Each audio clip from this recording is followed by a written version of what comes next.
تو بیان کیا جاتا ہے کہ اس کنویں کا پانی کھاری تھا، میرے سرکار کا لحاظ شریف پڑ گیا تو کنویں کا پانی میٹھا ہو گیا، ایسا میٹھا ہوا کہ کوئی پانی اس کے مثال میں نہیں ہے۔ میرے سرکار نے مدینہ شریف کے کنویں میں لحاظ شریف ڈالا تھا، اس وقت بھی پانی میٹھا ہو گیا تھا۔ اعلیٰ حضرت عظیم البرکت اسی لیے فرماتے ہیں کہ یہ نبی کا مقدس تھوک ہے کہ اگر پانی میں پڑ جائے پانی کھاری ہو تو میٹھا ہو جا رہا ہے، اس پانی کو پی لو تو صحت مند ہو جاؤ، اس پانی کو پیو تو پیاس دور ہو جائے، اس پانی کا کوئی مقابلہ نہیں کر سکتا ہے۔ نبی کا لحاظ شریف پڑا ہے، اسی لیے تو اعلیٰ حضرت عظیم البرکت فرماتے ہیں کہ جس سے کھاری کوئی شیریں جا بنے اس زلال حلاوت پہ لاکھوں سلام، لاکھوں سلام۔ اللہ اللہ، آقا کریم صلی اللہ تعالی علیہ وسلم کو لے کر کے اب حضرت حلیمہ سعدیہ چلی۔ جب مکہ شریف ایک منزل رہ گیا تو حلیمہ سعدیہ، دھوپ کی شدت تھی، پہاڑیوں کے پاس جھاڑیاں تھی، وہاں سرکار کو ٹھہرا دیتی ہیں اور اپنی ضرورت سے چلی جاتی ہیں۔ میرے آقا مکہ شریف کا راستہ لے لیتے ہیں۔ اب حلیمہ سعدیہ جو گھوم کر کے آ رہی ہیں تو حلیمہ نے دیکھا کہ محمد وہاں پر ہیں ہی نہیں۔ حلیمہ بہت پریشان ہو گئی، چیخنے لگی، چلانے لگی اور آواز دینے لگی سرکار کو۔ حلیمہ رو رہی ہے پہاڑیوں کے درمیان، حلیمہ چیخ رہی ہے، چلا رہی ہیں، روتی ہوئی پہاڑیوں کے درمیان چل رہی تھی کہ ایک بوڑھا عرب ملا۔ اس نے پوچھا خاتون تم کون ہو؟ حلیمہ نے بتایا کہ میں حلیمہ سعدیہ ہوں، میں قبیلے سعد سے آ رہی تھی، میرا بچہ غائب ہو گیا ہے۔ اس نے کہا یہ چلو پہاڑی کے اندر ایک ہمارا خدا ہے، ایک بت رہتا تھا، چلو تم اس کے سامنے اپنی فریاد پیش کرو، وہ بتا دے گا کہ تمہارا بچہ کہاں ہے۔ جیسے حلیمہ کو لے کر کے گیا، اس نے کہا اے ہمارے معبود، یہ حلیمہ عورت ہے، اس کا بچہ غائب ہو گیا ہے۔ یہ مکہ اپنے بچہ کو لے کر کے جا رہی تھی، جیسے اتنا سننا تھا کہ وہ بت تھر تھرا کر کے گرا اور اس کے اندر سے آواز آئی ان کی بات کر رہے ہو کہ جن کے نقش قدم پر چل کر کے غائب ہوئے لوگ راستہ پائیں گے، غائب ہونے والے نہیں ہیں، وہ بھٹکنے والے نہیں ہیں۔ حلیمہ وہاں سے ہٹ آئی۔ اب یہ اطلاع مکہ میں بھی پہنچ گئی تھی۔ معاملہ یہ ہوا کہ میرے سرکار جب اس حال جھاڑی سے گئے تو روایتوں میں بات آتی ہے کہ ابو جہل آ رہا تھا۔ اس وقت اس کو ابو جہل نہیں کہا جاتا تھا بلکہ پورے مکہ میں وہ ابو الحکم کہا جاتا تھا۔ وہ آ رہا تھا، اس نے دیکھا، جیسے دیکھا تو پوچھا سرکار سے۔ آقا نے بتایا کہ میں محمد ابن عبداللہ ہوں۔ اتنا سننا تھا، وہ اپنی سواری سے اتر پڑا اور اترنے کے بعد سرکار کو بٹھا لیا اور آگے بیٹھ کر کے چلنے لگا۔ اب سواری نہیں چل رہی ہے، وہ بہت پریشان ہو گیا۔ پھر سرکار کو آگے بیٹھایا اور پیچھے اپنا بیٹھا۔ اب سواری ہانک رہا ہے تو سواری بھاگتی چلی جا رہی ہے۔ گویا اس سواری کو بھی معلوم ہے کہ دشمن رسول آگے بیٹھے اور سرکار پیچھے بیٹھے، میں نہیں جاؤں گی۔ میرے سرکار جب آگے بیٹھ رہے ہیں اور دشمن پیچھے بیٹھا ہے، اب سرکار کو لے کر کے سواری بھاگ رہی ہے۔ مکہ میں اطلاع پہنچ چکی تھی کہ حلیمہ سرکار کو لے کر کے آئی تھی اور راستے میں کہیں میرے آقا غائب ہو گئے۔ آقا کے دادا جان حضرت عبد المطلب بھی تیاری کر کے نکلنے والے تھے، تب تک ابو جہل پہنچ گیا اور پہنچنے کے بعد کہا یہ سردار قریش، یہ لیجیے آپ کے پوتے محمد ہیں۔ یہ میں نہیں جانتا کہ یہ میرے ساتھ کیا کریں گے، لیکن ایسا معاملہ پیش آیا ہے۔ اس ظالم کو کیا خبر ہے کہ بدر کے مقام پر تلوار اسے کاٹے گی؟ اس ظالم کو کیا خبر ہے کہ گڑھے میں ڈالا جائے گا؟ اس ظالم کو کیا خبر ہے کہ سب سے بڑا مکہ کا دشمن سرکار کا یہی ہوگا؟ ابو جہل نے یہ کہا حضرت عبد المطلب سے اور کہہ کر کے پھر یہ چلا گیا۔ اب آپ آیت کریمہ تلاوت کیجئے۔ مفسرین کی ایک جماعت کا کہنا ہے وَوَجَدَكَ ضَالًّا فَهَدَىٰ، اے محبوب ہم نے تمہیں خود رفتہ پایا، اپنی محبت میں تو تمہیں راہ دی۔ اعلیٰ حضرت نے یہ ترجمہ کیا ہے۔ اس آیت کریمہ کی تفسیر کرتے ہوئے مفسر فرماتے ہیں اے محبوب جب تم حلیمہ سعدیہ سے مکہ کے قریب پہاڑی میں اب غائب ہوئے تھے تو ہم نے تمہیں اپنی طرف راہ دے دی ہے۔ وَوَجَدَكَ ضَالًّا فَهَدَىٰ، اے محبوب تمہیں ہم نے راہ دیا ہے۔ آقا کریم صلی اللہ تعالی علیہ وسلم چلے آ رہے ہیں، اب دادا جان کی گود میں پہنچ گئے، تب تک حلیمہ سعدیہ بھی روتی چلاتی ہوئی پہنچی۔ حلیمہ سعدیہ کو علم ہو گیا کہ میرے آقا اپنے دادا کے پاس پہنچ چکے ہیں۔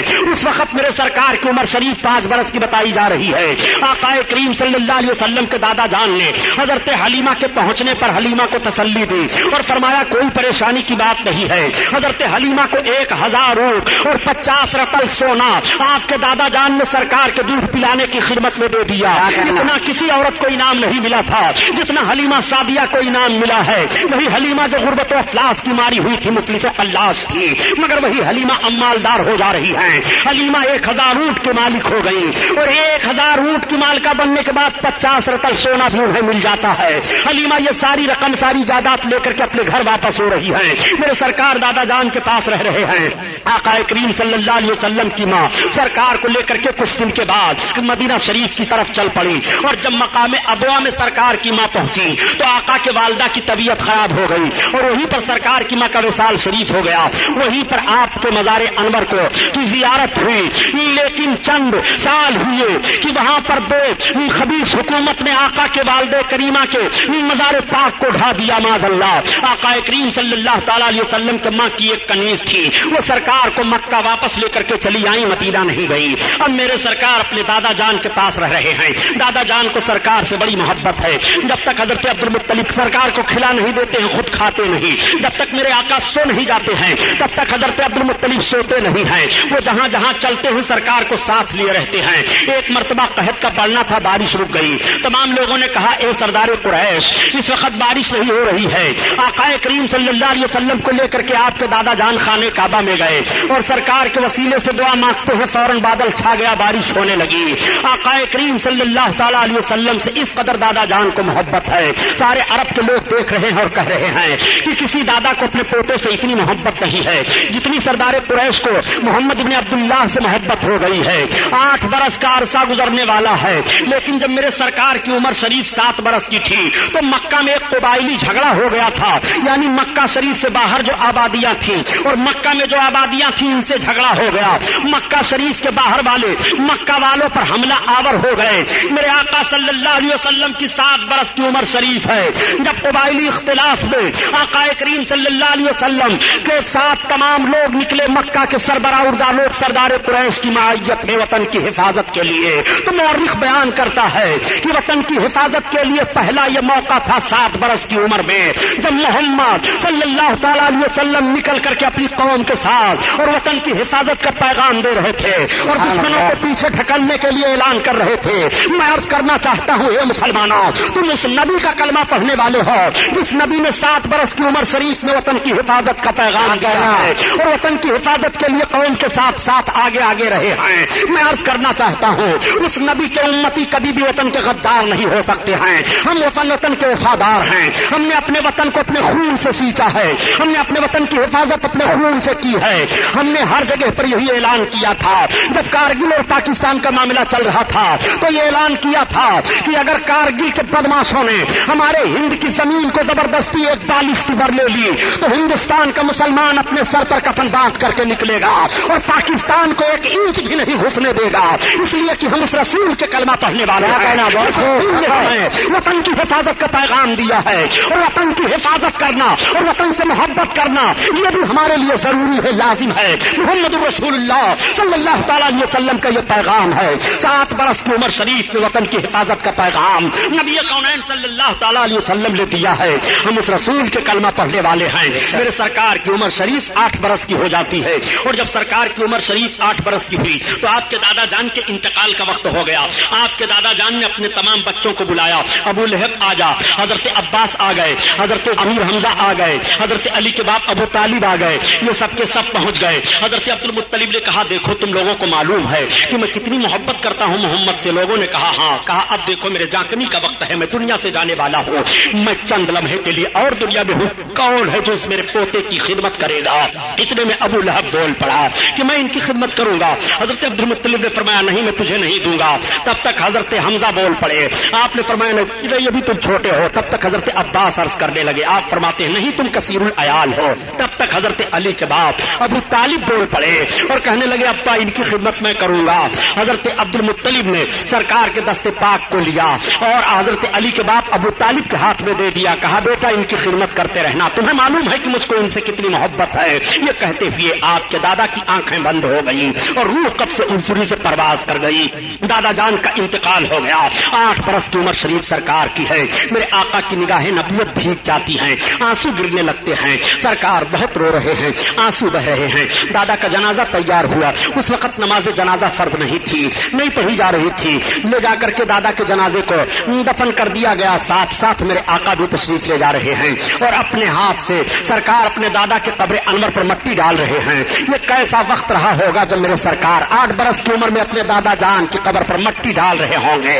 میرے سرکار کے نبوت والے ہاتھوں کو ملاحظہ فرمائیے. سرکار دو عالم صلی اللہ تعالی علیہ وسلم کی خدمت اب آپ کے چچا حضرت علی کے باپ ابو طالب کر رہے ہیں. ابو طالب کو بھی سرکار سے بڑی محبت ہے. ہر موڑ پر سرکار کا وہ ساتھ دے رہے ہیں, ہر قدم پر سرکار کا ساتھ دے رہے ہیں. جب تک سرکار نہیں کھانا تناول فرما لیتے تب تک حضرت علی کے باپ بھی نہیں کھاتے تھے.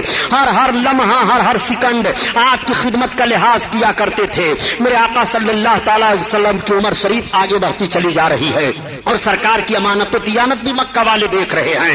دیکھنے کے بعد تعجب کرنے لگتے ہیں, کہنے لگتے ہیں کہ اتنا شریف اور اتنا اچھا بچہ ہم لوگوں نے آج تک نہیں دیکھا. ان کے چلنے کا انداز بھی نرالا ہے, بات چیت کرنے کا بھی عجیب طریقہ ہے. ان کی طرح سے کوئی بات نہیں کرتا ہے اور ان کی طرح سے کوئی بولتا نہیں ہے. پورے مکہ والے اپنے اپنے بچوں کو کہا کرتے تھے کہ تم ایسے اٹھا بیٹھا کرو اور اپنے باپ دادا کے ساتھ پیش آیا کرو جیسے محمد بن عبداللہ پیش آیا کرتے ہیں. اس طرح سے ان کی زبان پر جملے جاری ہوا کرتے تھے. انہیں کیا خبر ہے کہ قوم کے سارے بچوں کو انہی کے نقش قدم پر چلنے کے بعد زندگی کا طریقہ معلوم ہوگا. پوری قوم انہی کے نقش قدم پر چلے گی تو ان کو زندگی کا معراج حاصل ہو جائے گا, وہ اپنے مقصد زندگی کو حاصل کر لیں گے. انہیں نہیں معلوم ہے آقا کونین صلی اللہ تعالی علیہ وسلم کی عمر شریف آگے بڑھتی چلی جا رہی ہے. بتایا جاتا ہے کہ میرے سرکار کی عمر پاک 12 برس کی ہو گئی تو ایک روز آپ نے چچا جان سے فرمایا, اے چچا جان آپ کے اوپر اخراجات بہت ہیں, ذمہ داریاں بہت ہیں, اگر آپ اجازت دیں تو تجارت کرنے کے لیے میں بھی آپ کے ساتھ چلوں. حضرت علی کے باپ ابو طالب فرماتے ہیں کہ بیٹا میں آپ کو حکم نہیں دے سکتا لیکن چلنا چاہتے ہو تو ٹھیک ہے. چنانچہ تجارت کا سامان تیار ہوا اور سارے تاجر تیار ہوئے, میرے آقا بھی تیار ہو گئے. اب اس تجارتی قافلہ کے ساتھ میرے سرکار جا رہے ہیں. جب تجارتی قافلہ والوں کو پتا چلا کہ محمد بھی ہمارے ساتھ چل رہے ہیں تو پورا قافلہ بہت خوش تھا کہ آج بابرکت بچہ ہم لوگوں کے ساتھ چل رہا ہے, آج ان کے چلنے سے ہماری تجارت میں برکت ہوگی. چنانچہ تجارتی قافلہ روا دما چلا جا رہا ہے. جب شام ملک کے قریب تجارتی قافلہ پہنچا اور ایک جگہ اپنا پڑاؤ ڈالا تو وہاں ایک گرجا گھر تھا. گرجا گھر کے اندر سے ایک راہب نکلا اور نکلنے کے بعد اس نے پورے تجارتی قافلہ والوں کو دیکھا اور دیکھنے کے بعد پوچھا, یہ بتاؤ اس تجارتی قافلہ کا سردار کون ہے؟ کسی نے ابو طالب کی طرف اشارہ کر دیا کہ یہ ہیں. وہ گرجا گھر کا راہب ابو طالب کے پاس پہنچتا ہے اور پوچھتا ہے, یہ بتائیے کہ یہ لڑکا کس کے ساتھ میں ہے؟ حضرت علی کے باپ ابو طالب نے کہا, یہ میرے بھتیجے محمد ہیں. اس راہب نے نیچے سے اوپر دیکھا اور پھر اوپر سے نیچے دیکھا اور کہا, اے سردار قریش ابو طالب میں آپ سے عرض کرتا ہوں کہ آپ ان کو واپس لے کر کے واپس ہو جائیے, آپ آگے نہ بڑھیے. ان کے اندر نبی آخر الزماں ہونے کی تمام نشانیاں پائی جا رہی ہیں. یہود ان کو پہچان لیں گے تو تکلیف ہو جانے کا اندیشہ ہے, اس لیے میرا مشورہ یہ ہے کہ آپ واپس لے جائیے. چنانچہ ابو طالب حضرت علی کے باپ وہیں پر اپنے مال کو اونے پونے کر کے بیچ دیتے ہیں اور سرکار کو لے کر کے واپس آ جا رہے ہیں. آقا کریم مکہ شریف میں پھر تشریف لے آئے. میرے سرکار کی مقدس عمر کا حصہ 13واں برس کا لگا ہے, مگر میرے سرکار نے 13 اور 14 برس کے بیچ میں امانت و صداقت کا وہ ماحول مکہ میں چھوڑ دیا ہے کہ سارے مکہ کے لوگ آپ کو امین کہنا شروع کر دیتے ہیں اور آپ کو صادق کہنا شروع کر دیتے ہیں. دوستو زندگی کا 2 ہی رخ تو حسین ہوتا ہے, ایک رخ کا نام امانت ہے اور دوسرے رخ کا نام صداقت ہے. اگر نوجوان امین و صادق بن جائے تو معاشرے سے برائیاں ختم ہو سکتی ہیں. اگر نوجوان امین و صادق بن جائے تو برکتیں ہی برکتیں ہوں گی. اگر نوجوان امین و صادق بن جائے تو مائیں ستائی نہیں جائیں گی. اگر نوجوان امین و صادق بن جائے تو غنڈہ گردی کا ماحول ختم ہو جائے گا. اگر نوجوان امین و صادق بن جائے تو پریشانیاں دور ہو جائیں گی. اگر نوجوان امین و صادق بن جائے تو دشواریوں کا سامنا نہیں کرنا پڑے گا. اگر نوجوان امین و صادق بن جائے تو عیاشیوں کے اڈوں پر آگ لگ سکتی ہے, شراب خوری کا ماحول دور ہو سکتا ہے. زندگی کا 2 ہی رخ تو عظیم الشان ہوتا ہے, ایک رخ کا نام امانت ہے اور دوسرے رخ کا نام صداقت ہے. پیغمبر اسلام صلی اللہ تعالی علیہ وسلم نے اپنی 13 برس کی عمر شریف میں امانت و صداقت کا ایک عظیم الشان ماحول پیش فرمایا ہے. اے نوجوانوں, تمہیں امین بن کر کے جینا چاہیے, تمہیں صادق بن کر کے جینا چاہیے. مکہ والوں نے دیکھا کہ محمد کی زبان پر کبھی بھی کوئی جملہ غلط نہیں آیا ہے. مکہ والوں نے دیکھا کہ محمد نے کبھی بھی امانت میں خیانت نہیں کی ہے. جو چیز ان کے پاس رکھی جا رہی ہے وہ بہو اسی حالت میں پائی جا رہی ہے. جو وہ کہہ رہے ہیں سچ کہہ رہے ہیں. کبھی ان کی زبان پر غلط الفاظ نہیں آئے ہیں، اس بنیاد پر آپ صادق کہے جا رہے ہیں، آپ کو امین کہا جا رہا ہے۔ میرے سرکار اتنے رحم دل ہیں کہ ایک روز میرے آقا مکہ کی گلیوں سے گزر رہے تھے، ایک نوجوان اپنی بیوی کو مار رہا تھا، سرکار کی نگاہ پڑی، آقا نے فرمایا خبردار تم عورت کو نہ مارو، کیا تم عورت کو مار رہے ہو؟ تم نوجوان ہو، وہ تمہاری بیوی ہے، تم اپنی عورت کو مار رہے ہو، آخر تم بھی انسان ہو، وہ بھی انسان ہے۔ اس نوجوان نے کہا اے امین و صادق محمد، آپ آ گئے تو میں نے چھوڑ دیا اس کو مارنا، ورنہ سوچا تھا کہ اس کی ہڈی پسلی توڑ ڈالوں گا۔ اس عورت نے دیکھا، دیکھنے کے بعد کہا آہ یہ کتنے اچھے نوجوان ہیں، جب ان کو دوسرے کی عورت کے ساتھ اس طرح رحم دلی ہے تو اپنی بیوی کے ساتھ یہ کس طرح رحم دل سے پیش آئیں گے، ان کا ماحول اپنی بیوی کے ساتھ کیسا ہوگا۔ ایک روز میرے سرکار تشریف لے جا رہے ہیں، ایک مالک اپنے غلام کو مار رہا ہے، سرکار کی نگاہ پڑی، آقا ٹھہر گئے، فرماتے ہیں خبردار مالک سے غلام کو مارو نہیں، تم غلام کو مار رہے ہو، انسان ہو، یہ بھی انسان ہے اور اتنا ظلم کر رہے ہو۔ اس نے کہا اے محمد اگر آپ نہ آئے ہوتے تو آج میں نے سوچا تھا کہ اس کے جسم کی چمڑیاں ادھیڑ ڈالوں گا، مگر آپ آ گئے تو اب میں نہیں ماروں گا۔ اس غلام نے ایک آہ لی اور عرض کیا اے آسمان و زمین کے مالک، یہ کیسے عرب ہیں جب ان کا رحم و کرم دوسرے کے غلام کے ساتھ ایسا ہے تو اپنے غلام کے ساتھ یہ کتنا رحم کرتے ہوں گے۔ کاش ایسوں کی غلامی مل جائے تو زندگی کا مقصد حاصل ہو جائے۔ غلاموں کو کیا معلوم کہ غلامی کی زنجیریں یہی توڑیں گے، آزادیاں یہی دیں گے، سب کو آزادی انہی سے حاصل ہوگی، ان کو معلوم نہیں ہے۔ مگر میرے آقا ایک شاہراہ متعین فرما رہے ہیں، دستور حیات دے رہے ہیں، آقا کریم صلی اللہ تعالی علیہ وسلم چلے جا رہے ہیں، 15-14 برس کی عمر شریف میرے آقا کی ہے، پورے مکہ میں آپ کی امانت و صداقت کا شہرہ ہو گیا ہے۔ امانت و صداقت کی ایک بات اور عرض کرتا چلو مسلمانوں، تم نوجوان ہو، امین بن کر جیو، تم صادق بن کر کے جیو۔ جب میرے سرکار نے اعلان نبوت فرمایا اور تمام لوگ جماعت در جماعت اسلام میں آنے لگے، حضرت خالد بن ولید رضی اللہ تعالیٰ عنہ بڑے عظیم صحابی گزرے ہیں، جب یہ دامن اسلام میں آئے اور فوج کے سپہ سالار منتخب ہوئے تو ملک روم پر حضرت خالد بن ولید نے ایک مرتبہ حملہ کیا تھا روم کے ایک شہر پر۔ آپ نے جب اس شہر پر حملہ کیا تو اس شہر کے سارے پادری باہر نکل آئے اور نکلنے کے بعد ان پادریوں نے اسلامی لشکر کے ایک نوجوان سے کہا اے لشکری یہ تو بتاؤ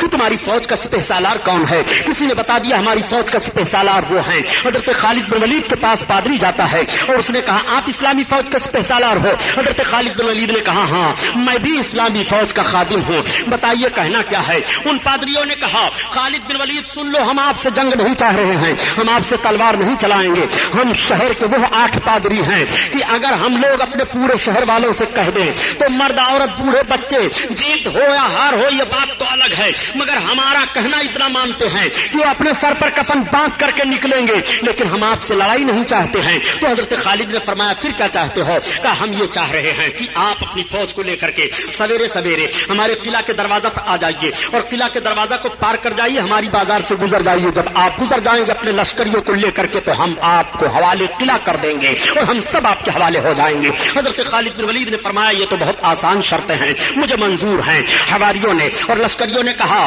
کہ ایسا تو نہیں ہے کہ اس کے پیچھے کوئی جنگی داؤ پیچ ہو؟ حضرت خالد بن ولید فرماتے ہیں گھبراؤ نہیں، اللہ ہمارے ساتھ ہے۔ جب صبح کا سفیدہ پھیلا حضرت خالد بن ولید اپنے گھوڑے پر سوار ہوئے اور اپنے نوجوانوں کو حکم دیا نوجوانوں میرے پیچھے پیچھے آؤ۔ قلعہ کے پاس گئے، دروازہ کھلا ہوا ہے، اپنے آپ کو دروازہ میں ڈال دیتے ہیں اور حضرت خالد بن ولید چلے جا رہے ہیں، پیچھے آپ کے تمام فوجی چلے جا رہے ہیں۔ جب آپ بازار میں پہنچے اور داہنی اور بائیں جانب دیکھتے ہیں تو آپ کی سمجھ میں بات آ گئی، آپ اپنی سواری سے نیچے اتر گئے اور اترنے کے بعد اپنے جوانوں کی طرف مخاطب ہو کر کے ارشاد فرماتے ہیں میری قوم کے بہادروں میں سمجھ گیا کہ ان پادریوں نے یہ شرط کیوں لگائی تھی، آج تمہارے تقدس اور تمہاری پاکیزگی کا امتحان لیا جا رہا ہے۔ نوجوانوں سنو، انہوں نے اپنے بازار کو داہنی اور بائیں جانب حسین حسین لڑکیوں کو لا کر کے سجا دیا ہے۔ ان کا مقصد یہ ہے کہ جب نوجوان عرب گزریں گے ادھر سے اور ان کی نگاہیں اٹھیں گی تو ان کے ذہن و فکر میں ایک ایسا ماحول پیدا ہوگا، ایک ہیجانی کیفیت پیدا ہوگی کہ ان کا ذہن عیاشیوں کی طرف بھاگے گا اور ان کے قدم میں زلزلہ آ جائے گا، تلواریں ان کے ہاتھوں سے چھوٹ جائیں گی۔ میرے قوم کے بہادروں آج تمہیں رسالت مآب صلی اللہ تعالی علیہ وسلم کا کردار پیش کرنا ہے۔ میرے آقا نے ارشاد فرمایا ہے کہ جب چلو تو اپنی نگاہوں کو نیچی کر کے نبی کے فرمان پر عمل کرو، قرآن کے حکم پر عمل کرو۔ اب تم سب کے سب اپنی نگاہوں کو نیچی کر کے چلو، نہ کوئی داہنی طرف دیکھے نہ کوئی بائیں جانب دیکھے، میرے پیچھے پیچھے آؤ۔ ساری قوم گزرتی چلی جا رہی ہے، سارے نوجوان چلے جا رہے ہیں، نہ کوئی داہنی طرف دیکھ رہا ہے نہ کوئی بائیں جانب دیکھ رہا ہے، اور آواز آ رہی ہے نہ مڑ کر کے بے درد قاتل نے دیکھا تو ابتے رہے نینجا کیسے کیسے سارے لشکری گزر جاتے ہیں اور سب گزر گئے تو وہ پادری حاضر ہوئے اور ان پادریوں نے کہا اے اسلامی لشکر کے سپہ سالار ہم نے مان لیا کہ جب اسلامی نوجوانوں کے ذہن و فکر اور نگاہوں کے تقدس کا یہ حال ہے تو مذہب اسلام کے اور افراد کے پاکیزہ ماحول کا حال کیا ہوگا. اس لیے ہم نے مان لیا کہ اسلام پاک مذہب ہے اور اسلام ذہن و فکر کی طہارت دے رہا ہے, ہمیں بھی اسلام میں داخل کرو. پورے شہر کے لوگ کلمہ پڑھ کر کے اسلام میں داخل ہو جا رہے ہیں. میں عرض کرتا ہوں اے نوجوانوں, جب کل تمہاری نگاہوں کا تقدس سلامت رہا, جب کل تمہاری آنکھیں پاکیزہ تھی, کل جب تمہارے نظر و فکر میں اسلام کا شعور تھا تو مذہب اسلام بڑھتا چلا جا رہا تھا. آخر اسلام تیرے چاہنے والے نہ رہے اور جن کا تو چاند تھا افسوس وہ حالے نہ رہے. یہ تو تاریخ کا وہ واقعہ میں نے آپ کے سامنے رکھا تاکہ امانت و صداقت کی ایک جھلک آپ کے ذہن و فکر میں آئے اور آپ اس پر عمل کرتے ہوئے دکھائی دیں. میرے آقا صلی اللہ تعالیٰ علیہ وسلم کی عمر شریف 14 برس کی ہے اور 14-15 برس کے بیچ میں میرے سرکار امانت و صداقت کا لوہا مکہ میں منوا لیتے ہیں. عمر پاک میرے آقا کی بڑھتی جا رہی ہے, آگے میرے سرکار چلے جا رہے ہیں. جب آقا کریم صلی اللہ تعالیٰ علیہ وسلم کی عمر شریف 25 برس کی ہوئی, میرے آقا کی امانت و صداقت کا شہرہ پورے مکہ میں تھا. اس وقت مکہ میں ایک خاتون تھی جن کا نام حضرت خدیجۃ الکبریٰ ہے. حضرت خدیجہ دو اور شوہروں کی بیوہ تھی اور بہت مالدار خاتون تھی. ان کے پاس تجارت کا بہت مال تھا. حضرت خدیجہ نے چاہا کہ میں اپنے تجارت کے مال کو کسی دیانتدار تاجر کے حوالہ کر دوں تاکہ اس سے نفع میں بھی لوں اور وہ بھی نفع حاصل کرے. حضرت خدیجہ کی نگاہ جاتی ہے آقا کریم صلی اللہ تعالیٰ علیہ وسلم پر. حضرت خدیجہ کی جب نکاح سرکار پر گئی اور حضرت خدیجہ نے سرکار سے راہ و رسم پیدا کیا تو اپنے مال تجارت کو حضرت خدیجہ نے دے دیا اور اپنے غلام کو بھی ساتھ میں کر دیا کہ ان کے ساتھ تجارت کرنے کے لیے جاؤ, ان کی حکم عدولی نہ کرنا اور ان کے ہر قدم پر ان کا حکم ماننا. غلام بھی ساتھ ہو لیتا ہے. میرے سرکار تجارتی قافلہ کے ساتھ 25 برس کی عمر شریف ہے, حضرت خدیجہ کے تجارت کے مال کو لے کر کے جا رہے ہیں. میرے سرکار جب مال تجارت کو لے کر کے گئے اور منڈی میں پہنچے تو سب سے پہلے آپ کا مال بکا, سب سے زیادہ آپ کے مال میں نفع ہوا.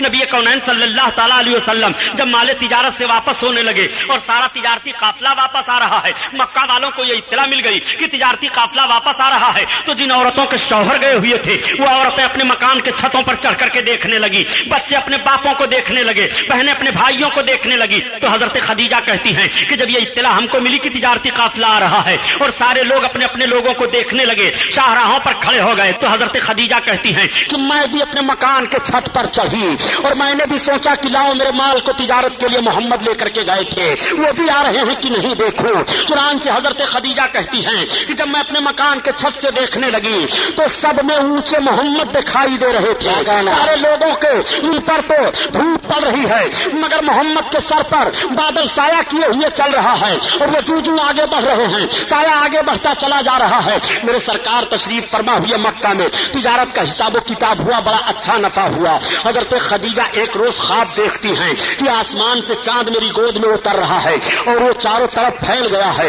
اس خواب کو انہوں نے اپنی سہیلی سے بیان کیا. ان کی سہیلی نے ان کے چچیرے بھائی ورقہ بن نوفل سے بیان کیا. ورقہ بن نوفل ان کے چچیرے بھائی تورات و زبور و انجیل کے بڑے بھاری عالم تھے. انہوں نے کہا اگر حقیقت میں خدیجہ نے خواب دیکھا ہے تو ان قریب نبی آخر الزماں سے اس کا رشتہ نکاح ہوگا. حضرت خدیجہ جب اس خواب کے تعبیر کو سنتی ہے تو سوچتی ہیں کہ میں نے تو عہد کر لیا ہے کہ اب میں شادی نہیں کروں گی, میں دو شوہروں کی بیوہ ہو چکی ہوں, مگر وہ کون نبی آخر الزماں ہے جن سے میرا رشتہ نکاح ہوگا. پورے مکہ کے لوگوں کا جائزہ لیتی ہیں. آقا کریم صلی اللہ علیہ وسلم کی مقدس صورت ان کے ذہن و فکر میں گھوم گھوم کر آتی ہے. حضرت خدیجہ کو اتنی محبت پیدا ہو گئی کہ کچھ ہی روز کے بعد حضرت خدیجہ نے سرکار کی بارگاہ میں نکاح کا پیغام دے دیا. 40 برس کی عمر شریف حضرت خدیجہ کی ہے اور 25 برس کی عمر شریف میرے آقا کی ہے. یہ پہلی شادی میرے سرکار کی مکہ میں ہونے جا رہی ہے. آقا کریم نے اپنے چچا حضرت علی کے باپ ابو طالب سے مشورہ کیا.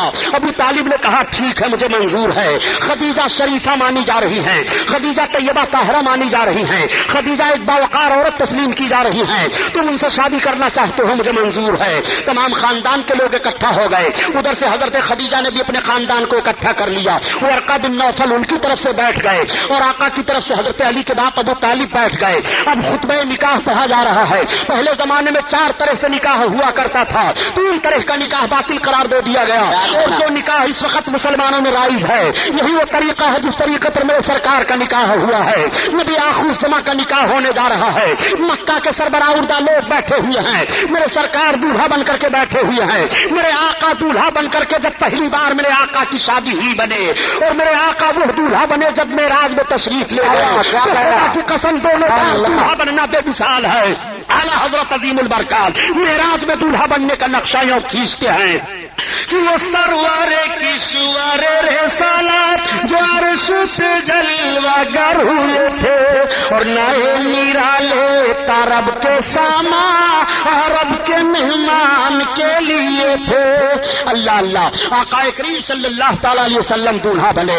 حضرت خدیجہ کے بھائی چچیرے ورقہ بن نوفل حضرت علی کے باپ ابو طالب سے کہتے ہیں کہ آپ خطبہ پڑھیے۔ اب حضرت علی کے باپ ابو طالب جب خطبہ پڑھنے کے لیے کھڑے ہوئے تو ساری تعریف آقا کی کرتے ہیں، اور جب خدیجہ کے بھائی چچیرے بھائی ورقہ بن نوفل کھڑے ہوئے تو وہ بھی ساری تعریف آقا کے کرتے ہیں۔ حضرت خدیجہ کا رشتہ نکاح ہوا۔ آقا فرماتے ہیں کہ خدیجہ جب میرے نکاح میں آئیں تو اتنا سونا لے کر کے آئیں کہ سونے کا ڈھیر لگا دیا جاتا، ایک طرف آدمی ادھر بیٹھ جاتا اور ایک طرف ادھر بیٹھ جاتا تو دکھائی نہ دیتا۔ وہ سارا سونا اللہ کے حبیب نے اللہ کی راہ میں غریبوں، یتیموں اور بیواؤں پر خرچ فرما دیا۔ 40 برس کی عمر شریف ام المومنین حضرت خدیجہ کی ہے اور 25 برس کی عمر شریف سرکار کی ہے۔ میرے آقا نے جب ازدواجی زندگی پیش فرمائی ہے اور پیار و محبت کا پیغام نشر فرمایا ہے تو مکہ کی عورتوں نے اپنے شوہروں کو چیلنج کر دیا کہ تمہیں ایسی زندگی گزارنی چاہیے جس طرح سے محمد اپنی بیوی خدیجہ کے ساتھ زندگی گزار رہے ہیں، کس طرح سے پیار و محبت سے گزار رہے ہیں، کوئی شکایت نہیں ہو رہی ہے۔ آقا کریم صلی اللہ علیہ وسلم کی مقدس زندگی آگے بڑھتی چلی جا رہی ہے۔ حضرت خدیجہ سے بچے پیدا ہوئے، حضرت فاطمہ الزہرا حضرت خدیجہ ہی کی بچی ہیں۔ آقا کریم صلی اللہ تعالی علیہ وسلم کی عمر شریف اب 40 برس کی ہو گئی ہے۔ اس عرصہ میں میرے سرکار تجارت کر رہے ہیں، اس عرصہ میں میرے سرکار ایک ازدواجی زندگی پیش فرما رہے ہیں، ایسا خوشگوار ماحول دے رہے ہیں کہ مکہ کے نوجوان اور مکہ کے سارے لوگ دیکھ دیکھ کر کے اپنی زندگی کو اسی نقش قدم پر مرتب کرنا چاہ رہے ہیں۔ آقا کی عمر شریف جب 40 برس کی ہو گئی تو میرے سرکار کو عبادت کا ذوق بڑھا ہوا ہے۔ سرکار عبادت فرمانے کے لیے غار حرا میں پہاڑی میں تشریف لے جایا کرتے تھے، جس کو آج کل جبل نور کہا جا رہا ہے۔ سرکار اس پہاڑی پر چڑھ کر کے، اس پہاڑی میں ایک کھوہ ہے، اس کھوہ میں جلوہ افروز ہو کر کے اپنے رب کو یاد کیا کرتے تھے۔ میں جب حج کرنے کے لیے گیا تھا پیارے، میں نے اندازہ لگایا کہ غار حرا اتنی اونچائی پر ہے، اس وقت تو راہ بنا ہوا ہے، ہوٹل بنے ہوئے ہیں، کھانے پینے کی سہولتیں ہو گئی ہیں، مگر آج سے 1400 برس پہلے اس کا ماحول کیا رہا ہوگا، یہ پہاڑی کس طرح سے رہی ہوگی۔ میرے سرکار صلی اللہ تعالیٰ علیہ وسلم اتنی اونچائی پر کیوں تشریف لے گئے عبادت فرمانے کے لیے؟ اور بھی مکہ میں تو پہاڑیاں ہیں، لیکن دیکھنے کے بعد صرف اندازہ یہ لگا، اور یہ بات صحیح ہے کہ میرے سرکار جہاں بیٹھ کر کے عبادت کر رہے تھے غار حرا میں، اگر وہاں سے دیکھا جائے تو کعبہ دکھائی دے رہا ہے، اس وقت تو بلڈنگیں بنی ہوئی ہیں۔ میرے سرکار جب اس وقت جلوہ افروز ہوتے رہے ہوں گے تو کعبہ کی چوکھٹ تک دکھائی دیتی رہی ہوگی۔ اللہ اللہ، اس لیے میرے سرکار اس پہاڑی کو منتخب فرماتے ہیں، کعبہ کو دیکھ رہے ہیں، عبادت فرما رہے ہیں۔ 40 برس کا عرصہ گزر گیا ہے، آپ عبادت کر رہے ہیں۔ آپ کی عبادت کا حال یہ تھا کہ کھانے پینے کا سامان آپ لے کر کے جایا کرتے تھے اور کئی کئی رات بھی نہیں عبادت فرمایا کرتے تھے۔ 40 برس کا عرصہ گزر گیا، اللہ تعالیٰ کی طرف سے حضرت جبریل علیہ السلام کو حکم ہوا، جبریل میرے محبوب کی بارگاہ میں وہی لے کر کے جاؤ اور میرے محبوب کو حکم سناؤ کہ اپنی نبوت و رسالت کا اعلان کریں، میرے توحید کا اعلان کریں، وحدانیت کا اعلان کریں۔ آج کچھ لوگ کہہ دیا کرتے ہیں کہ 40 برس کے بعد محمد کو نبوت ملی ہے۔ میں عرض کرتا ہوں جملہ سنبھالو، قلم سنبھالو، تاکہ ایمان کا جنازہ نہ نکل لے پائے۔ نبی کو 40 برس کے بعد نبوت نہیں ملتی ہے، بلکہ نبی کو 40 برس کے بعد اعلان نبوت کا حکم ملتا ہے۔ نبوت ملنے کی بات کر رہے ہو تو نبی کی نبوت کب سے ہے پتہ نہیں لگا سکتے ہو۔ نبی کونین سے صحابہ نے عرض کیا تھا، یا رسول اللہ آپ کب سے نبی ہوئے ہیں؟ تو آقا نے ارشاد فرمایا تھا، میں اس وقت سے نبی ہوں جب حضرت آدم علیہ السلام مٹی اور پانی کے درمیان تھے۔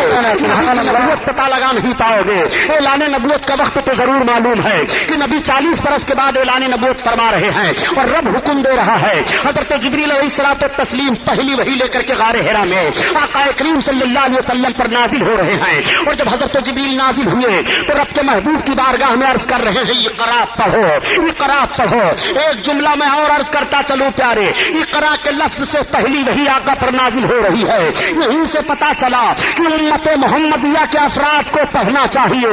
آج ہم لوگ تعلیم سے کس طرح دور دکھائی دے رہے ہیں، ہم تعلیم کی طرف زور نہیں دے رہے ہیں۔ نبی کونین پر جو وحی کا پہلا لفظ نازل ہو رہا ہے، اقرا محبوب پڑھو، آقا فرماتے ہیں مانا بقاری میں پڑھنے والا نہیں ہو، مانا بقاری میں پڑھنے والا نہیں ہو۔ آقا کریم نے جب یہ فرمایا تو حضرت جبریل علیہ السلام نے دبوچا، اللہ کے حبیب صلی اللہ تعالیٰ علیہ وسلم سے پھر عرض کرتے ہیں اقرا بسم ربک الذی، اپنے رب کے نام سے پڑھیے۔ جیسے رب کا نام لینا تھا سرکار نے پڑھنا شروع کیا۔ اب حضرت جبریل علیہ السلام گئے، اللہ کے حبیب صلی اللہ علیہ وسلم تشریف لائے اور اپنی بیوی حضرت خدیجہ سے فرماتے ہیں زملونی زملونی، مجھے کمبل اڑھاؤ کمبل اڑھاؤ، میرے جسم پر لرزہ طاری ہے، مجھے کچھ خشیت لگ رہی ہے، میں کچھ خوف سا محسوس کر رہا ہوں۔ اتنا سننا تھا کہ حضرت خدیجہ نے کمبل اڑھا دیا اور عرض کیا میرے سرتاج آپ گھبرائیں نہیں، آپ پر کوئی خوف نہیں ہوگا، آپ صلہ رحمی کرتے ہیں، آپ یتیموں کی دیکھ بھال کرتے ہیں، آپ بیواؤں کی خبرگیری کرتے ہیں۔ حضرت خدیجہ نے سرکار کو لیا اور اپنے چچیرے بھائی ورقہ بن نوفل کے پاس پھر گئی اور سارا ماحول بیان کر دیتی ہیں۔ حضرت ورقہ بن نوفل نے کہا اے کاش میں اس وقت ہوتا جب آپ کی امت آپ کو نکال دے گی اپنے وطن سے، اور یہ جو کیفیت آپ بیان دے رہے ہیں یہ تو وہی نازل ہونے کی کیفیت ہے۔ آقا فرماتے ہیں کیا میری قوم مجھ کو وطن سے نکال دے گی؟ ورقہ بن نوفل نے کہا ہاں، ہر پیغمبر کے ساتھ سختی کی گئی ہے۔ یہ کہہ کر کے وہ خاموش ہو گئے۔ آقا کریم صلی اللہ علیہ وسلم تشریف لائے، اب کچھ روز کے لیے وہی کا سلسلہ بند ہے۔ آقا صلی اللہ علیہ وسلم پر پھر جب دوبارہ وہی نازل ہوئی تو رب نے ارشاد فرمایا محبوب اب اپنے اقارب کو، عزیزوں کو، رشتہ داروں کو مجھ سے ڈراؤ، اپنی نبوت و رسالت کا اعلان کرو، میری وحدانیت کا اعلان کرو۔ اللہ کے حبیب صلی اللہ تعالیٰ علیہ وسلم نے ساری قوم کی دعوت لی اور دعوت لینے کے بعد سرکار نے دعوت کھلا دیا اور کھلانے کے بعد آقا ارشاد فرماتے ہیں میری قوم سنو، میں نے کس لیے تمہیں بلایا ہے؟ آج میں تمہیں بتانا چاہتا ہوں قولوا لا الہ الا اللہ تفلحوا، تم لا الہ الا اللہ پڑھ لو فلاح پا جاؤ گے، میں اللہ کا رسول ہوں۔ اس اعلان کا فرمانا تھا کہ ساری قوم کے لوگ چلے جا رہے ہیں اور کہہ رہے ہیں یہ بات سمجھ میں نہیں آ رہی ہے کہ محمد کیا کہہ رہے ہیں، ہم اس بات کو سمجھ نہیں پا رہے ہیں۔ میرے سرکار نے پھر دوبارہ دعوت لی اور دعوت لینے کے بعد پوری قوم کو دعوت پیش کی اور دعوت پیش کرنے کے بعد ارشاد فرمایا یہ قوم کیا تمہیں معلوم ہے میں نے کس لیے بلایا ہے؟ قوم نے کہا کس لیے بلائے ہو؟ آپ نے فرمایا قولوا لا الہ الا اللہ تفلحوا انی رسول اللہ، تم سب کے سب کلمہ طیبہ پڑھ لو میں اللہ کا رسول ہوں فلاح پا جاؤ گے۔ یہ اعلان کرنا تھا کہ قوم پھر بھاگ رہی ہے۔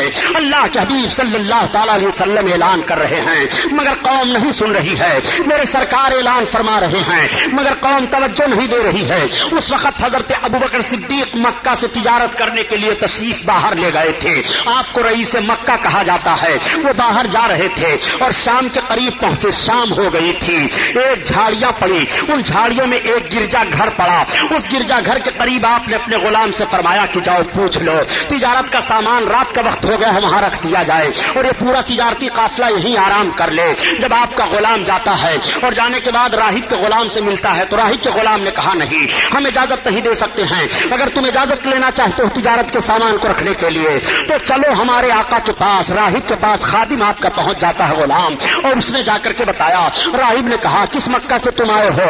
جو کھجوروں کے جھرمٹ میں آباد ہے، ہاں ہاں، جو دو پہاڑیوں کے درمیان میں ہے، ہاں۔ کس مکہ سے تم آئے ہو؟ وہی مکہ جس مکہ میں زمزم ہے، ہاں اسی مکہ سے تم آئے ہو۔ اس نے ساری باتوں کا جواب دیا، کہا اچھا جاؤ تم اپنے آقا کو بلا لاؤ۔ اب وہ خادم آیا اور اس نے عرض کیا حضرت ابوبکر ابن قحافہ سے کہ آپ چلیے پادری پہلے آپ کو بلا رہا ہے، بلا آپ کے مشورہ اور آپ کے پوچھے ہوئے تجارت کے سامان کو رکھنے کی اجازت نہیں دے گا۔ حضرت ابوبکر صدیق پہنچ گئے، جیسے آپ پہنچے تب تک راہب کھڑا ہو گیا اور اس نے آپ کی پیشانی کو چوم لیا اور چومنے کے بعد آپ کے ہاتھ کو ہاتھ میں لے لیا اور اس نے کہا اے ابوبکر ابن قحافہ تم مجھے اجازت دو میں تمہیں امیر المومنین کہوں۔ تب تک حضرت ابوبکر صدیق چونک پڑے، آپ نے کہا عجیب معاملہ ہے، تم امیر المومنین مجھے کہو گے؟ کہا خفا ہونے کی ضرورت نہیں ہے اے ابوبکر ابن قحافہ، اس وقت مکہ میں نبی مبعوث ہوئے ہیں اور انہوں نے نبوت کا اعلان کیا ہے، ان کا کلمہ سب سے پہلے تم پڑھو گے اور ان کے خلیفہ سب سے پہلے تم بنو گے، امیر المومنین پہلے تمہیں کہا جائے گا۔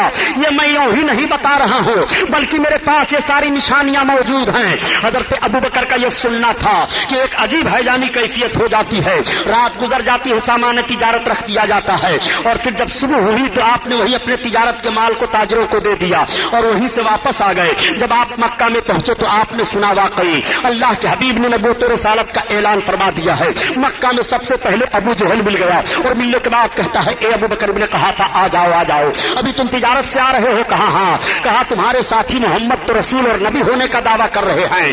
حضرت ابو بکر نے فرمایا ابھی میں کچھ جواب نہیں دے سکتا ہوں, ابھی راستے کے گرد و غبار میں اٹا ہوا ہوں, ابھی میں فرصت پا جاؤں, سکون ہو جائے پھر جائزہ لیتا ہوں. آپ اپنے گھر گئے, سارا سامان رکھا اور رکھنے کے بعد گھر والوں سے پوچھا بتاؤ تمہیں محمد کا پتہ ہے کہیں؟ گھر والوں نے کہا ہم ان کا پتہ تو نہیں جانتے ہیں, البتہ انہوں نے اپنی نبوت و رسالت کا اعلان کر دیا ہے جس سے مکہ میں ایک انقلاب برپا ہو گیا ہے. آپ نے پوچھا کسی نے ان کو نبی مانا کہ نہیں مانا؟ گھر والوں نے کہا ابھی ہمیں یہ پتہ نہیں ہے کہ ان کو کسی نے نبی رسول تسلیم کیا کہ نہیں کیا. اب آپ پتہ لگاتے ہوئے چلے جا رہے ہیں. پتہ چلا کہ اسی پہاڑ کی طرف آپ تشریف لے گئے ہیں. میرے آقا فاران کی چوٹی پر تشریف فرما ہے. ادھر حضرت ابو بکر صدیق جا رہے ہیں. جیسے سرکار پر نگاہ پڑی, آقا نے حضرت ابو بکر کو دیکھا, اٹھ کر کے کھڑے ہو گئے اور آقا ارشاد فرماتے ہیں ابو بکر آؤ آؤ, اہلاً و سہلاً مرحبا, اہلاً و سہلاً مرحبا. اب حضرت ابو بکر آگے بڑھ رہے ہیں اور آقا بھی چند قدم آگے بڑھ رہے ہیں. میں عرض کرنا چاہتا ہوں پیارے, امتی کے لیے نبی کھڑے ہو رہے ہیں. اور دیکھو اگر امتی کے لیے نبی کھڑے ہو جائیں تو کیسی بات ہے, اور نبی کی تعظیم کے لیے امتی کھڑا ہو جائے تو گناہ کی بات کیسے کر رہے ہو؟ حضرت رسول کائنات ابو بکر ابن قحافہ کے لیے کھڑے ہو رہے ہیں. اور جب آپ کھڑے ہو گئے, سرکار ابو بکر سرکار کے قریب پہنچے تو آقا نے ہاتھ میں ہاتھ لیا, مبارکباد پیش کی. فرماتے ہیں ابو بکر ابن قحافہ میں اللہ کا رسول ہوں. حضرت ابو بکر صدیق نے صرف اتنا عرض کیا تھا کہ جو نبی اور رسول ہوتا ہے وہ اپنے نبوت و رسالت کی کوئی نشانی پیش کرتا ہے. تب تک میرے آقا ارشاد فرماتے ہیں, اے ابو بکر ابن قحافہ, کیا راہب نے جو گرجا گھر میں تمہیں میرے لیے بشارت دی ہو کافی نہیں ہے میرے رسالت تھا؟ میرے آقا سے حضرت ابو بکر نے عرض کیا ہے میرے آقا اب رہنے دیجئے, مجھے کلمہ پڑھائیے, اسلام میں داخل فرما لیجیے. صدیق عظیم شخصیت ہے جو پہلی بار کلمہ پڑھ کر کے پہلے انسان مذہب اسلام میں داخل ہو رہے ہیں. سبحان اللہ کرتا چلوں یہ مسلمانوں, واقعہ سنانا مقصد نہیں ہے, بات صرف سمجھا دینا چاہتا ہوں کہ سب سے پہلے حضرت ابو بکر صدیق کے دل میں کلمہ پڑھنے کی تحریک کیسے پیدا ہوئی. علم غیب مصطفیٰ کو جان کر کے ان کے دل میں تحریک پیدا ہوئی کلمہ پڑھنے کی. سب سے پہلا انسان جو نبی کے علم غیب کو تسلیم کر کے کلمہ پڑھ رہا ہے. آج کچھ ایسے لوگ ہو گئے ہیں جو خدا کی عطا سے بھی نبی کے علم غیب کا انکار کر رہے ہیں. میں عرض کرنا چاہتا ہوں اسلام میں تمہارا داخلہ کیسے رہے گا.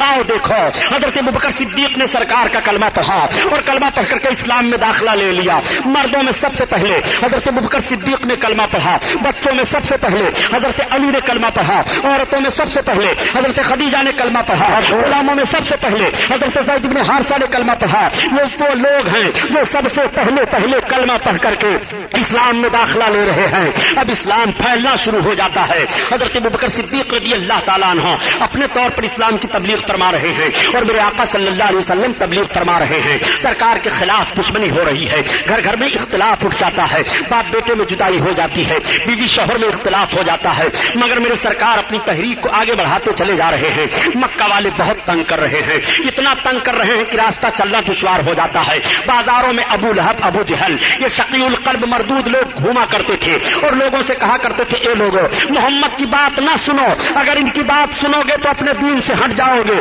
یہ اعلان کیا کرتے تھے. مگر میرے سرکار بھی رسالت کا پیغام پہنچایا کرتے تھے. ایک روز میرے سرکار آبادی سے باہر تشریف لے گئے ہیں, آقا کریم باہر تبلیغ فرما کر کے آ رہے ہیں. شام ہو رہی ہے کہ راستے میں ایک بوڑھی عورت آ رہی تھی, اس کا بوجھ باز وزنی تھا, وہ کبھی اپنے بوجھ کو لے کر کے چلتی کبھی رکھ دیتی, پھر کبھی لے کر کے چلتی کبھی رکھ دیتی. تب تک میرے سرکار قریب پہنچ گئے. آپ نے پوچھا بوڑھی خاتون کہاں جاؤ گے؟ اس نے اپنے منزل کی نشاندہی کر دی. آقا نے اس کے بوجھ کو سنبھال لیا. اب سرکار چل رہے ہیں اور وہ بوڑھی عورت چل رہی ہے. میرے آقا آہستہ آہستہ چل رہے ہیں تاکہ بوڑھی عورت کو تکلیف نہ ہونے پائے. اس خاتون نے پوچھا, اے عرب کے شریف مرد, یہ تو بتاؤ کہ کس قبیلے سے تعلق رکھتے ہو؟ آقا نے فرمایا میرا تعلق قبیلے قریش سے ہے. وہ پوچھتی ہے قبیلے قریش میں ایسے ایسے لوگ ہیں, بڑے اچھے ہو. یہ پوچھتے ہوئے وہ چلی جا رہی ہے. اس نے کہا اب ٹھہر جائیے. جب میرے سرکار ٹھہرے تو کہا رکھ دیجیے, یہی میرا غریب خانہ ہے. آقا نے اس کے بوجھ کو رکھا, میرے سرکار چلنے لگے. تو اس نے کہا آپ مزدوری لے لیجیے. آقا نے فرمایا مجھے مزدوری کی ضرورت نہیں ہے, میں آ رہا تھا تمہاری ضرورت تھی, میں نے تمہاری ضرورت کو حل کر دیا. اس نے کہا آپ بڑے اچھے شریف مرد ہو, عرب میں ایسے شریف کم پائے جا رہے ہیں جو دوسروں کی مدد اس طرح سے کر دیا کرتے ہیں اور اجرت نہ لیتے ہیں. آپ نے یہ تو بتایا کہ میرا تعلق قبیلے قریش سے ہے. قبیلے قریش میں ایسے شریف لوگ پائے جا رہے ہیں. میں نے سنا ہے کہ قبیلے قریش میں محمد ابن عبداللہ پیدا ہوئے ہیں جو نبوت و رسالت کا دعویٰ کر رہے ہیں. اے عرب کے شرائع شریف مرد، کیا تم ان کو جانتے ہو؟ آقا نے مسکراتے ہوئے فرمایا، اے بوڑھی عورت بتاؤ کیا تم انہیں پہچان رہی ہو؟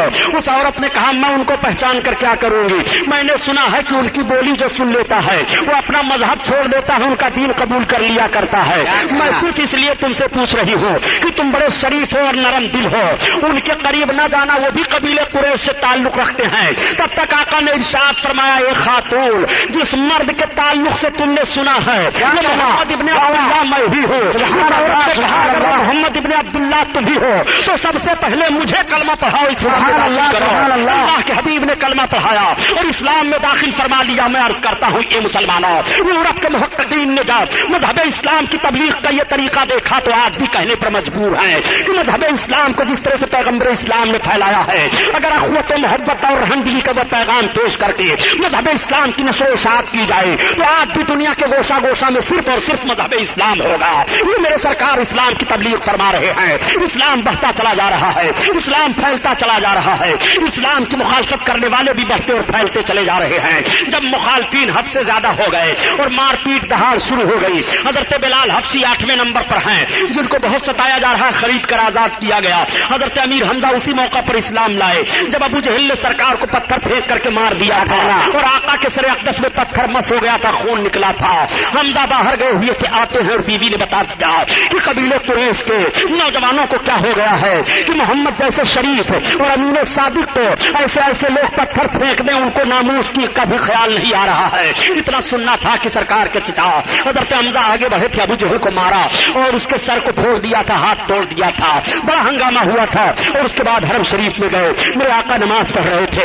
حرم شریف میں جانے کے بعد کہتے ہیں، اے میرے بھتیجے خوش ہو جاؤ، میں نے اس مردود سے تمہاری چوٹ کا بدلہ لے لیا ہے. آقا فرماتے ہیں، چچا جان اس وقت تک میں نہ خوش ہوں گا جب تک آپ کا کفر نہ ٹوٹ جائے. آپ نے عرض کیا، اے بیٹا مجھے آپ کی خوشی منظور ہے، اگر کلمہ پڑھنے میں خوش ہو رہے ہو تو لو مجھے کلمہ پڑھاؤ، میں کلمہ پڑھ رہا ہوں. اسلام میں داخل ہو گئے، اسلام بڑھتا جا رہا ہے. 40ویں نمبر پر حضرت عمر فاروق اعظم ہیں، اسلام قبول کر رہے ہیں. اس طرح سے اسلام کے فروغ کا سلسلہ آگے پھیلتا چلا جا رہا ہے. جب سارے مکہ کے کافر تب پریشان و عاجز ہو گئے تو یہ سب کے سب حضرت علی کے باپ ابو طالب کے پاس گئے اور جا کر کے کہنے لگے، اے قریش کے سردار سن لو، آپ کے بھتیجے کی بہت ساری تحریکیں آگے بڑھتی چلی جا رہی ہیں اور وہ ہمارے بتوں کو برا بھلا کہتے چلے جا رہے ہیں، اپنے دین میں لوگوں کو داخل کرتے چلے جا رہے ہیں. آپ ان کو روکیے. اگر وہ ہم سے عرب کے کسی حسین و جمیل لڑکی سے شادی کرنے کے لیے مانگ کریں تو ہم تیار ہیں. اگر وہ ہماری سرداری چاہتے ہیں تو ہم سرداری دینے کے لیے تیار ہیں. وہ ہمارے معبودوں کو برا بھلا نہ کہیں،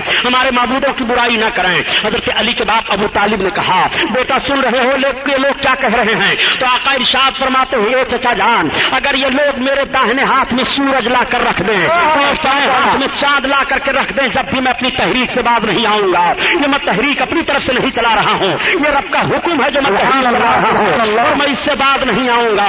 حضرت علی کے باپ ابو طالب کہتے ہیں، بیٹا ٹھیک ہے تم اپنی تبلیغ کرتے رہو، لیکن اللہ کی مشیت دیکھو کہ حضرت علی کے باپ ابو طالب کو کلمہ نصیب نہ ہوا، وہ کلمہ پڑھ کر کے دنیا سے نہیں گئے. بہرحال ہم حضرت علی کے باپ ابو طالب پر کوئی بحث نہیں کرنا چاہتے ہیں. آقا کریم صلی اللہ علیہ وسلم کو ان سے بڑی محبت تھی اور پوری زندگی تک وہ سرکار سے محبت کرتے رہے. ایک موڑ ایسا بھی آیا تھا کہ شاب ابی طالب میں سب کے سب محصور ہو گئے تھے، یعنی عرب کے مکہ کے کفار نے کہا، اے سردار قریش ابو طالب اگر بائیکاٹ آپ اپنے بھتیجے کا نہیں کر رہے ہیں تو ہم سب کے سب آپ کا بھی بائیکاٹ اور آپ کے سارے برادریوں اور سارے خاندان کا بائیکاٹ کر دیں گے.